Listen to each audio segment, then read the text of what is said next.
दोस्तों नमस्कार, मैं एडवोकेट महेंद्र पटेल और आज हम बात कर रहे हैं हमारे देश की भ्रष्टाचार की व्यवस्था पर कि आखिर ये भ्रष्टाचार हमारे देश में क्यों फैल रहा है, इसका मुख्य कारण क्या है। तो हमारे देश के अगर भ्रष्टाचार की बात करें तो हमारे देश में मुख्य कारण है हमारे देश के कर्मचारियों की उच्च महत्वाकांक्षा होना, जो कि एक मुख्य कारण है भ्रष्टाचार का। क्योंकि जो कर्मचारी छोटे स्तर का होगा, जिसकी सैलरी 15 से 20 या 25 हज़ार रुपये होगी और वह ख्वाब देखता है कि हमको स्कॉर्पियो और फॉर्च्यूनर पर चलना है, तो फिर उसके लिए माध्यम रहता है भ्रष्टाचार। क्योंकि एक भ्रष्टाचार ही ऐसा माध्यम है जो सैलरी से अधिक आमदनी कराता है और जिसको हर कर्मचारी को लगता है कि आज अगर हम 5 से 10 हज़ार रुपये का जेब में डालेंगे तो हाँ, हम बड़ी बड़ी बिल्डिंगें और बड़ी बड़ी गाड़ियों पर चलने का जो हमारा सपना है वह हमारा साकार होगा। क्योंकि अगर आप 15 से 20 या 25 हज़ार रुपये की नौकरी करते हैं तो आप अच्छे से जीवन यापन कर सकते हैं, आपके कोई बड़े सपने पूरे नहीं होंगे।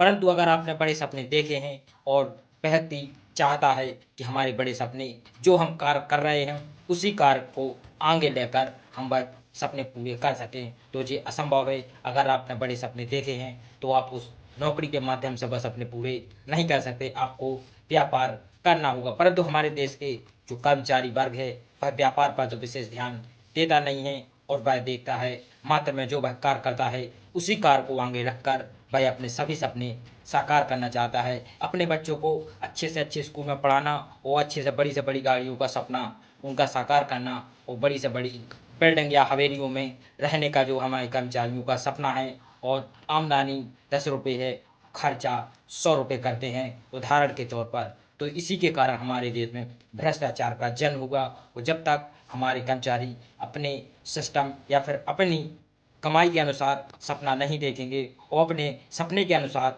मेहनत नहीं करेंगे, तब तक हमारे देश का भ्रष्टाचार कभी ख़त्म नहीं हो सकता। क्योंकि जो हमारे देश में छोटा कर्मचारी है वह भी बड़े सपने देखता है, वो जो बड़ा कर्मचारी है वह उससे भी बड़े सपने देखता है, जो कि एक सबसे ज़्यादा अन्यायपूर्ण कार्य है। क्योंकि जो काफ़ी शोषण हमारे देश के कर्मचारी करते हैं वह मजदूर, किसान इत्यादि वर्ग के लोग होते हैं जिनके पास आज के खाने के लिए पैसे नहीं होते और जो ईमानदारी से मेहनत करते हैं वो हमारे कर्मचारी उन्हीं से घूस एवं रिश्वत लेकर उनका अपमान या फिर कहें तो उनको मजबूरन में वह पैसा देना पड़ता है कर्मचारियों को। क्योंकि जब तक कर्मचारी वह रिश्वत का पैसा नहीं ले लेते तब तक कर्मचारी अपना ईमानदारी से कार्य नहीं करते, क्योंकि उनको इसी में मज़ा आता है, क्योंकि इसी में उनके सपने पूरे होते हैं। परंतु ये सभी कर्मचारियों को विशेष करके गौर से ध्यान देना चाहिए कि जिन कर्मचारियों से आप या फिर कह दो जिन किसानों से कर्मचारी पैसा लेता है उसी किसान के आप भी कभी बेटे थे, उसी मजदूर के आप भी कभी बेटे थे। इसीलिए अगर मजदूर और किसान की अगर कोई रिश्वत लेता है मजदूर किसान से तो ये समझ लेना कि आप अपने पूर्वजों के साथ भी धोखा कर रहे हैं। क्योंकि जो आज स्थिति आपकी पहुंची है, जिस पोजीशन पर आप हैं, वह कभी ना कभी आपके माध्यम किसान और मजदूर परिवार ही रहा होगा। और जो हमारे देश के मजदूर किसानों के जो लड़के बड़े बड़े कर्मचारी बनते हैं और बड़े बड़े अधिकारी बनते हैं, तो उन्हीं के लड़के अपनी पूर्व की जो समस्याएं हैं उनको भूलकर आगे बढ़ भ्रष्टाचार करते हैं। तो इसमें किसान व मजदूर का भी हाथ होता है। क्योंकि आपको अपने बेटों को समझाना चाहिए कि बेटा, जितना हमने ईमानदारी से कार्य किया है उतना ही आप भी अपनी ईमानदारी से कार्य करना। आज अगर कोई हमको परेशान कर रहा है तो कभी ना कभी आपको भी कोई ना कोई परेशान कर रहा होगा।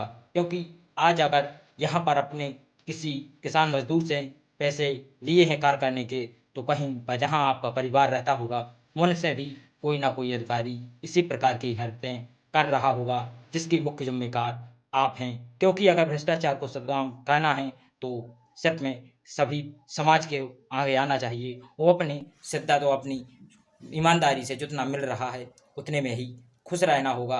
अगर आपको अपने पैर पसारने हैं तो फिर चद्दर चौड़ी करनी होगी, ना कि दूसरा कंबल ओढ़ना होगा।